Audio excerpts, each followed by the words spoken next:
Hello YouTube.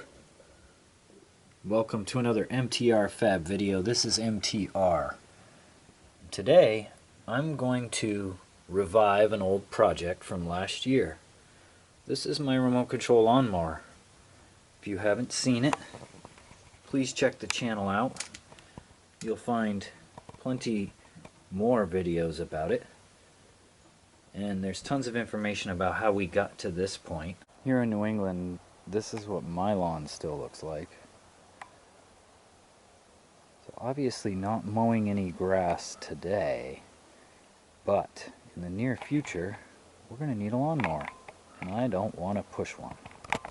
So last time you guys saw this, I think on the channel I'd done some 3D printing for the battery, and if you want to see some info about that, go check the channel out. And we're going to push that off to the side. And then I think we had taken this off and built this box for the controls. I think we're at the point where I need to now remount the box to the main frame up here. And that's going to require some notching of this little door. So I'm going to undo all this hardware. We're going to take the doors off. And I'm going to clamp and mock this up to this lower section, get it all centered up, and then we'll probably tack it back in place. And I'm not going to mark that because I know which direction that goes. Alright, put that off to the side. So now this frame is going to go up here, and we'll get that all lined up off camera, and I'll show you that in a minute. So the first thing I got to do is cut this access out. So I'm using this overhang in this tube as a wire chase. So I've got to actually notch this bracket under here. And so I'm going to trace this with a Sharpie now, and then I'm going to grind it out of there. Again, this doesn't have to be incredibly accurate, it just needs to be clearance. I decided against grinding. I'd rather plasma cut. Just realized the tips on here. So I'm going to try to get this action with one hand while I cut with another. So if the camera action sucks, well, that's kind of just the way it is.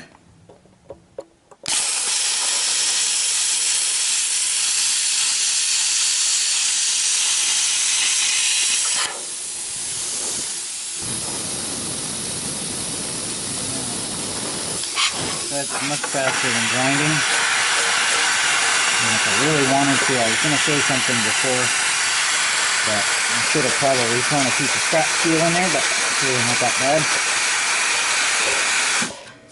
And now I'll touch that up with a grinder.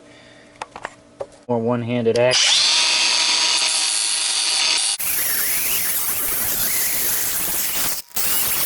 Alright, so I cleaned it up with a grinder, and I paid special attention to the bottom side of it to round it over real good to ensure that when I stick my welder or my wires up through here, I'm not going to get anything. So I'm going to do the same thing. I'm going to roll this over pretty good. So that humming's the fan on the welder, so I apologize, but I'm going to get ready to fire this. I've got it clamped up and squared up, and everything's kind of lined up. And I'm going to blast a heavy tack dead center right here. And I'm going to take off a clamp at a time then and recheck everything and make sure everything's level through here before I go hard welding anything. I don't know what this is going to do to the camera, and I'm kind of curious.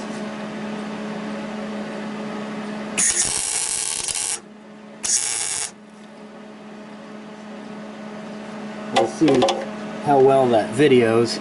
The other thing I want to talk about is how close this ground clamp is. I'm trying not to run my ground current through these DC motors. I don't really think it would be an issue, but I don't know. It's good behavior to keep your ground as close to where you're welding as you can. And in this instance, I got right up tight to it. And that also ensures I get a nice, good, clean arc start. So when I'm doing something like that, I make sure I get a good, clean clip on the wire. See how it's balled over? I don't know if you can see that if the camera's focused enough. But that wire's got a ball on the end of it. It's going to make it harder for a start. It's going to kind of want to deflect if you don't get it in a good spot. So for a beginner welder, that may be an issue, and I recommend using, you know, a pair of clippers and clipping it.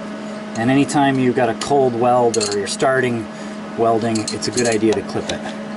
Alright, I'm going to heavy tack this off camera. Now, I've checked for flatness all the way down through with this straight edge, and it's not perfect by any means, but it's definitely good enough for this operation. And that's going to allow me to feel confident about tacking up in these corners, and that's going to take the twist out. But that's the only tack on this. That allows me to take this whole tail section and do whatever I want with it right now. It gets me real close. And so I work from my way out, and now I'm going to lock this down. Again, keeping my ground close. I clamped a bar across this. I'm going to keep everything relatively flat. And then I tacked it in that corner, and now I'm going to do the same thing. If you notice, I keep my stainless hardware in the holes. I keep it in there for a reason. This was 1/8 inch angle iron, so there's really not much for threads in there, and I don't want to mess them up by getting a weld booger to stick inside it. So I keep the hardware in there, as likely the weld's not going to stick to it as far as the spatter goes, and it should just come out of there and my holes will be good. So it's kind of a workaround for now, but I'm going to do the same thing. I'm going to exit over, tack it, and then I'm going to flip it over and do the bottom. Alright, another tack.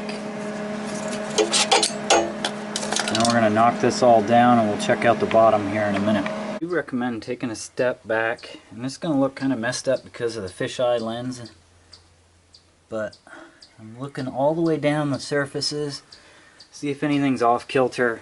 Well, I'm happy with that.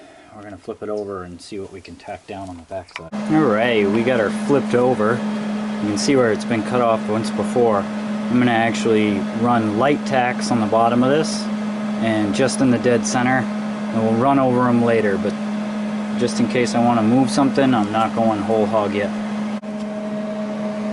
We'll see what the camera does again.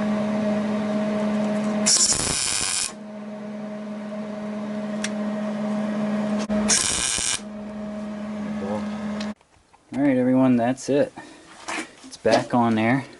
You can see. Now I can further the rest of this. Well, like I said, there's more on the channel about this build. It's the beginning of the 2021 season. I'm going to get this done, and we're going to cut some grass this year with it. So watch it as it goes, guys. Please keep coming back. Like, comment, share, and subscribe. I'm out.